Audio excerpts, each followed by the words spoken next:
Over the last couple of months, I've gone on a journey to create the most beautiful and slick, useful PCB-based coaster ever made. The project took me on a roller coaster of engineering problems I couldn't even imagine. I applied 10 years of my engineering knowledge to create the perfect PCB-based coaster. But there is a really good reason why. I often find myself sitting at my desk all to notice that I have not taken a single sip of liquid for hours. And this often leads to headaches and fatigues. I wanted to fix that in a way that's practical, fun, and honestly, kinda nerdy. Oh, and the best part? It's entirely open sourced, so you can make one too. Let me show you how it works and let me show you why it will change the way you hydrate forever. Let's get into it. I've done hundreds of different designs over the years and I have many PCBs left over. They made great coasters. Following the same footsteps, I knew that my new project has to be a PCB-based coaster. I don't know if it's the nerd in me, but look how beautiful it looks. There's one big problem though. Electronics are scared of moisture, and the electronics on this PCB will be exposed. So I got to thinking, if I make the PCB coaster big enough and put all electronics on the bottom side, that should be good enough, right? Well, there's one other problem. Condensation. It's fair to expect even the electronics on the bottom to get moist due to condensation. Have you ever noticed when you put a cold drink into a glass, the outside of the glass becomes moist? This is due to condensation. The moisture in the surrounding air liquidizes due to the temperature drop. It's the same principle as the dew point, so it's fair to expect for the electronics on the bottom to get wet. Now the big question, what can I do for the electronics to be okay with being wet?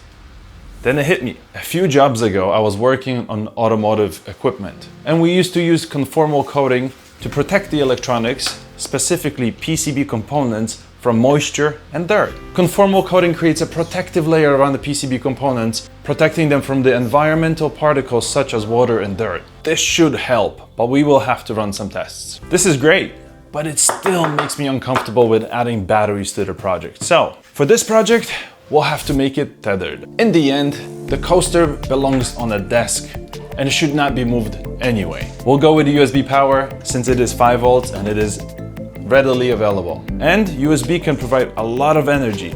And we have lights. Lights draw quite a bit of power. Batteries wouldn't last long anyway. The only big concern I have is that if our electronics do get moist and we get a short, we can potentially blow out a USB port. But we'll figure this out at the design stage. But this is not just a PCB coaster, it's a functional PCB coaster. And we need this coaster to do more than just simply hold our drink. We need to measure how many sips we've taken throughout the day. A few ideas come right away to my mind. We could do presence detection with some sort of an ultrasound mechanism where we could measure the distance to an object.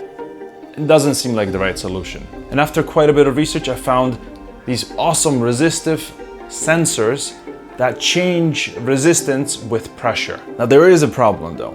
Their accuracy is in the order of 10% from measurement to measurement. But so far this seems like the best idea for detecting presence of a cup.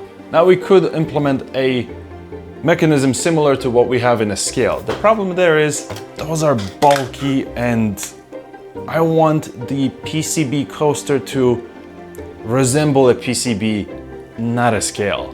So I don't think that would work in this case. Resistive sensors seem like the perfect idea. We'll put 4 of them on each corner and measure the weight that way. This is already helping me start to paint and form the picture of how the firmware is going to work. And to be honest, it's going to be quite complex. The task at hand seems so simple, yet there are so many edge cases I could already think of. So we'll get there. But this brings us to the requirement of measuring the drink temperature. Wouldn't it be cool if your coaster knew if your drink is hot or cold? Now, it will be extremely difficult to get inside of a cup. And to be honest, I really don't want to do that. Putting things inside of my cup does not seem like a great idea. Plus, I can't imagine it being a neat solution anyway. So we might need to reduce the requirement from actually measuring the drink temperature to measuring the cup temperature. Now the problem is that our electronics are on the bottom of the PCB coaster. There is a cup. There are a couple of copper layers. There is an FR4 material in between. So the reading is actually quite fairly removed. But Using the laws of thermodynamics and some testing, we know that the heat from the cup will propagate due to contact with the PCB. We can test this theory by measuring how the heat propagates using an old PCB. We'll use a cold cup and a thermal camera. This tells me that the method should work, but as the saying goes, the proof is in the pudding, so we'll find out. Now, we do need some way to display information. We are going to be collecting quite a bit of information such as sip count, refill count, and cup temperature. I cannot think of any way to display this information except to add a tiny OLED display. So let's add an OLED display. These have gotten so cheap and so small over the years. Check this out. For 70 cents, you could get a tiny OLED display. This will be perfect for the project. And we'll use LVGL for this task. LVGL gives us the flexibility to quickly create custom screens, display text, and even animations. But this cannot be the only way to communicate with the user. In the end, who's going to actually pay attention to a tiny little screen? And to be more useful, we also need to notify the user that it's time to take another sip. Wouldn't it be cool if we could visually, dramatically communicate with the user? We could add LEDs on the bottom of the coaster to make a glow-like effect when it's time to take another sip. That could also double for showing the temperature of the drink, or rather the cup that we are holding. So let's do that. Let's add LEDs on the bottom. I've recently worked with addressable LEDs. They are awesome and they are perfect for this job. So let's add some addressable LEDs. All right, let's make it. This one took me in for a roller coaster ride. And yes, pun intended. A seemingly simple coaster turned so many problems. But I'll only get into the ones that really took me in for a spin. And by the way, I have started a mailing list. As I run into issues and as I run into problems and find solutions for these problems, I write up an email. So if you want DIY tips and tricks, feel free to check out the link below or scan this QR code to sign up for the mailing list. I have some big stuff in the works and you'll be the first one to know if you are on my list. I have an unlisted video that's super exclusive and only for the people that sign up for the list. I encourage you, sign up today and I'll see you there. That said, I've spent countless nights and weekends on this project. And here's what I came up with. It's a single piece PCB with LEDs on the bottom in a circular pattern for a nice glow-like effect. An ESP32 in the middle for ease of use for anyone. Pressure sensors in all four corners to detect the presence of a cup. An OLED display behind a cutout and a protector. And to solve the most accidental USB blowouts, I decided to put a voltage regulator on both the 3.3 volt line and the 5 volt line. That way, if things get shorted, in theory, that should blow out the regulator first and protect the USB circuit. And guess what? It actually works. I accidentally spilled water on this PCB, the capacitor is shorted, and that blew out the voltage regulator. Okay, it's assembly time. Usually, first prototypes tend not to work. So, fingers crossed. I have a pick and place at home. It's my speed hack. You definitely, most definitely do not need one to make this project. A good pair of tweezers will do perfectly fine. Boards look gorgeous. Let's hope they work. Board bring up makes me the most nervous out of all steps, by far. This is where you discover all the problems with the hardware. And as the saying goes, hardware is hard. There's a good reason for that. You cannot fix hardware as fast as you can fix a firmware or a software bug. So far though, things are looking good. My LEDs function, though the effect is not exactly what I'm after, but I'll get into that in a few minutes. The pressure sensors work, but as expected, they're not precise enough to measure how much liquid has been consumed, for example. Though they are precise enough to measure if the cup has been sipped or refilled, which is great news. But unfortunately, there is bad news too. The OLED display is not working. And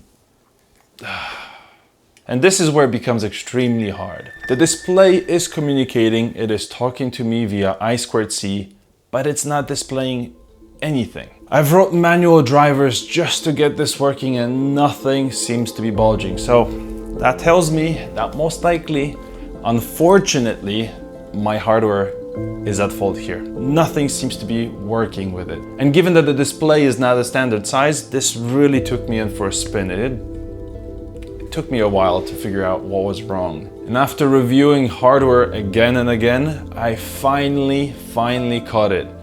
I made a mistake. I misunderstood the data sheet. What happens? I got under the microscope with a lot of precision. I cut traces, I rerouted them, I added some new capacitors to the lines that were supposed to be floating with capacitors attached to them. And finally, it worked. It felt amazing. With all the hardware working, I went in, fixed everything, and spun a second version of the PCB. But there was one more issue. An issue with LEDs. But it was not a hardware issue or a firmware issue. It was an optical issue. The LED effect did not look the way I imagined it would look. It looked so sharp with a reflection on the desk. I didn't like it. So I decided to make a diffuser. And I did not realize how difficult it is to actually make a proper diffuser. I went through countless prototypes to achieve the effect I was after. And in the middle of that, my 3D printer decided to break down. Of course, why not? I managed to fix it though, quickly. But my prints were failing left and right. It was a disaster. And after countless tries, I finally came up with a solution that was good enough. Maybe not perfect, but definitely good enough. Hope it works. I underestimated how difficult it is to make a diffuser, a proper diffuser. The distance, the material. Oh man. But I was able to create a beautiful diffuser without any post-processing, which was important to me. I want to make this reproducible as easily as possible. No post-processing. All you have to do is print it out with a clear ABS filament and off you go. It's hard to capture this on camera, but in person, this effect is beautiful. Could it be better? Yeah, absolutely. But it's amazing as it is. After solving so many engineering problems that I ran into that I did not expect, here's the final product. I managed to achieve a functional PCB-based coaster that tells you how many times you've taken a sip, how many times you've refilled your glass, and it reminds you periodically to actually take a sip if you haven't. It has a countdown timer for how long it's been since you've taken a sip. It measures your cup's temperature and it looks gorgeous on the desk. Over the last few weeks, I have averaged over 40 sips per day. Now, is it perfect? No, there's no such thing as perfect. The project could be taken so much further in so many different ways. You could add persistence. Right now, if you disconnect power and reconnect, all the data is lost. You could add logging via USB and so much more. I encourage every one of you out there to make one of these. Best case, you'll have a fun gadget. Worst case, you'll learn something new.